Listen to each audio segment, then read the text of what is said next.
Welcome back to another episode of The Halfway Point. If you've been following all along, you see I've got a lot of stuff posted in my first few weeks of getting on YouTube. And by a lot, I mean more than I was expecting to have. So you saw the title for this episode, and it's probably like, that's kind of like a no-brainer. I mean, I'm going to go from this to that. But first of all, let me just tell you, both of these products, obviously, I paid for.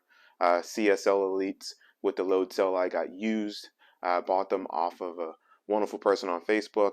They've worked flawlessly since I got them. Upgraded to the Heusinkveld Sprint pedals. I did not get the clutch. I have the clutch for the CSL Elite load cells, but I don't use it in the racing that I do. I'm either GT3 or Formula Racing. And so for the Heusinkveld Sprint pedals that, again, I paid for with my own money, I went ahead and went without the clutch because, again, not really useful to the racing that I do. I spend most of my time in iRacing. However, I'm going to be jumping into F1 2022 when that comes out. Excited to drive the new cars, and from what I hear, they may actually have true triple monitor support, but that's a whole nother story. We'll get to that when that game comes out. So, as you can see by the headline, you're probably thinking, well, obviously, I've got load cells, I've got CSL Elites, and it's just natural to upgrade to something that's vastly better. These I bought used for everything for 200 bucks. I actually added the BK throttle piston here to get a little more feedback when I let go of that throttle, kind of be able to modulate that throttle a little bit better. So with the $200 used, and I think the piston was about 50-60 bucks, so $260 all in. Obviously the Heusinkveld Sprint pedals, far more expensive without the clutch, but adding the plate, I think it was about 650 bucks. Then shipping and in tax, I think it came to like 720, 730. So I'm 250, 260 into this, about 745, 750 into this. And for all of you are probably going to say again, it's a natural upgrade. I could have went with V3s. I could have went with the V3 inverteds. There's so many pedals on the market. Like, it's all really just personal preference, and this video is just about my personal preference. So with all that being said, I love these CSL Elite load cell pedals. I had them on a really stiff setting because I don't want a ton of travel, but I want some so I can modulate that brake amazingly. And like I said, I went ahead and bought that piston from BK because it just works absolutely amazing. I was able to mount this right to my GT Omega Prime rig, which I'll have a review on that and just my feelings after using it and all the extra stuff I've done to it personally. But I really like these. The heel plate worked out well. I really had no issues with it, and it did everything I asked it to do. Of course, I start seeing the reviews of these Sprint pedals, and they've been out for a while, and I end up thinking, you know what? I'm definitely going to upgrade. I love all the different options you have to change. Again, there are a million different videos out, so I'm not going to spend a ton of detail. This is just my impression on is it worth going from whether you have a set of CSL Elite load cell pedals and upgrading to the Heusinkveld Sprints. Now, caveat, I'm going to keep my Sprint pedals. I absolutely love them, but I'm going to tell you if it's really worth spending in going from this and spending, 2 to 3 times as much depending on whether you get the clutch pedal with it on this. And if you get the Team Redline ones, they're far more expensive. But again, I spent about $745 all in with everything on this. And again, I absolutely love them. I mean, as you can see, they absolutely look amazing. They're absolutely beautiful. The amount of adjustment you get and how vertical you want these pedals to be is a simple adjustment here. Unscrew, tilt it to the angle that you want, depending on how you're mounting it on your rig, and you're perfect. You can adjust all of these settings here so that if you want a more stiff and firm throttle pedal, you can just wind this down. Again, simple screw, loosen it, and then of course make it tighter, loosen it up. With the Load cell brake, again, not in-depth video here. Again, just my impressions on the gear.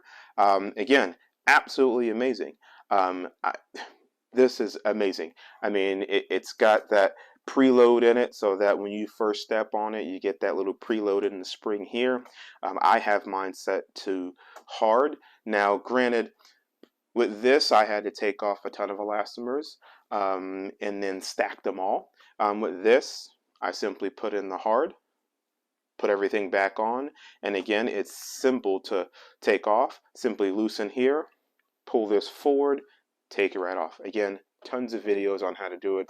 Not going to go in depth. You don't want to see another video that tells you how to take it apart, how to put it together. I kind of think you really just want to know, is it worth going from something that you may have bought new or got secondhand and upgrading to these? So again, that tilt angle can be adjusted here. Again, load cell pedals up to 65 kilograms of force. Now, I've seen some videos saying some people have maxed it out or they're close to maxing it out. I think the caveat to that is what type of elastomer you put in and whether you go medium or hard. If I go medium, then yes, I can pretty much max out this load cell with the way I brake now. If, however, I put the hard one in, then I'm only going about 50 to 52 kilograms of force. So I think when you watch some of those videos, be mindful that they may say they're maxing it out, but it all depends on how they have this stacked. Because you can go soft and still max it out. You can go medium and max it out. You can go hard and max it out. But again, you put that on a hard setting by putting that hard elastomer in there. The likelihood that you're going to use all 65 kilograms, it's not very likely. And again, I like a very stiff pedal. So for me, putting that hard and putting it out between 50 and 52, especially for formula racing, it is excellent to modulate the braking. The pedal plate, again, just flip that around. As you can see there, that pedal plate, I love it because one, it says Heusinkveld right on it, and I think that is absolutely amazing. So kudos to them. I think the way this one feels and the angle at which it sits, and you can see how it sits a little bit more flat and flush. I do like this quite a bit. This little rubber thing here, I could feel it when I'm braking or I'm stepping on the throttle. And although I do like this texture, I don't know, with my shoes on, I tend to not be as excited about this pedal plate, but again, it does the job. And again, with anything, you can mount these directly to your rig if you're running it on profile, or you can use it with the pedal plate. So, and same here, you can do that with both of them. But again, mounting it to this is just absolutely amazing. So, you know, just to say, I'm going to definitely keep these Heusinkveld sprints. But did they make me faster? Like, that's what really matters. Did they make me significantly faster? Did they make me marginally faster? Are they really worth going from something you may have had and been using for years, bought secondhand and paid $250 for? And is it worth spending $700 roughly? If you can get them secondhand, you might spend a little bit less. I have been seeing the sprints going secondhand, as I do believe people are either upgrading from the sprints to the Ultimate Pluses, which I hear are amazing. You've got Ace-Tech, you've got plenty of different pedals out there that I think are well worthy of your money, well worthy of you checking out on your own. And again, just be wise that you're probably going to spend a bit of money on all of these things, because as you know, it all adds up. For myself, I would say the upgrade from this is definitely better. Did it make me 3 times faster? Absolutely not. I am able to modulate my throttle better because, again, this does give me the ability with that feedback to modulate that throttle a little bit better. And I have to be honest, I am glad that the Heusinkveld software has options so that I can modulate my throttle input. And I'll add that up on the page here so you can see. But with that being said, being able to modulate that throttle really helps. Or change the settings so that I'm either slow on the throttle so I can upgrade that curve so that when I step on a throttle and I'm just getting on it, I can change the curve so that it's not as far as input in the game, it decreases the amount of acceleration. And for anybody who's driving a Formula car, you know you have to be easy on that throttle coming out of turns and coming out of hairpins so that you don't spin and you don't just spin the tires, especially when you're taking off at the start. Again, you don't want to spin those tires. So I will say this throttle is significantly better than this, even with this piston upgrade that I added, which again, I can make much tighter, I can make much looser, works and does everything I ask it to do, but this is a second-hand part where this was built for it. So there is a difference between the two. Again, brake for brake, obviously this one is better. I would highly recommend this brake to anybody, especially if you're a hard braker like I am. And you know, you can set your threshold point, you can get to that, you know, 75 to 85% roughly, and really set it so that, okay, every time I get to this point, you can feel it. Again, and I can be consistent, but I was consistent on these.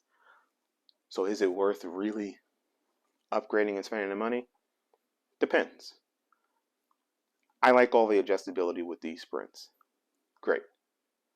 You don't get much adjustability with these. Plus, they don't sell these anymore, so you're going to have to get one secondhand. If you can get one secondhand or you have them, these will do the job. They will do it quite well. In fact, love them. But I just wanted better options as I progress in my sim racing exploits or fun or entertainment. I have the adjustability to make changes here. I can buy new elastomers, I can change springs, make things harder. There's just more options.